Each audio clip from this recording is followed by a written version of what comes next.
जंगल की रहस्यमयी गुफा। एक बार की बात है, एक छोटे से गांव में एक युवक था जिसका नाम अर्जुन था। अर्जुन को हमेशा से ही रोमांचक और रहस्यमयी जगहों पर जाने का शौक था। एक दिन उसे अपने दादाजी की पुरानी किताब में एक प्राचीन गुफा का जिक्र मिला जो जंगल के बीचों बीच स्थित थी। गुफा के बारे में कहा जाता था कि वहां एक अमूल्य खजाना छुपा हुआ है, लेकिन वहां जाना बहुत खतरनाक है। अर्जुन ने इस चुनौती को स्वीकार करने का फैसला किया और अपने दोस्त विजय को भी साथ ले लिया। अर्जुन और विजय दोनों अपने सफर पर निकल पड़े। जंगल घना और डरावना था, परंतु वे दोनों साहसी और निडर थे। चलते चलते वे जंगल के बीचों बीच पहुंच गए, जहां उन्हें गुफा का चित्रकला बनी हुई है जिसमें अजीबोगरीब जानवर और रहस्यमयी चिन्ह थे। अचानक गुफा में एक जोरदार गूंज सुनाई दी। अर्जुन और विजय डर गए, लेकिन उन्होंने हिम्मत नहीं हारी। वे धीरे धीरे आगे बढ़ते रहे और गुफा के गहराई में पहुंच गए।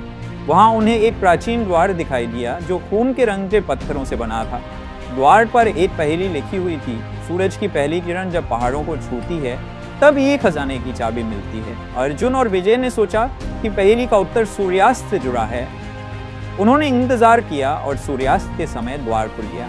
अंदर उन्होंने देखा कि एक विशाल कक्ष था जिसमें ढेर सारे सोने चांदी के बर्तन, रत्न और कीमती पत्थर भरे हुए थे।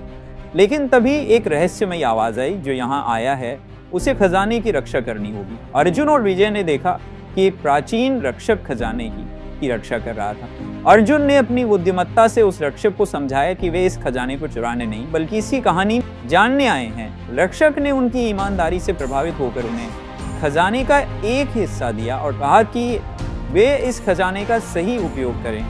अर्जुन और विजय ने खजाने का हिस्सा लिया और गांव लौट आए।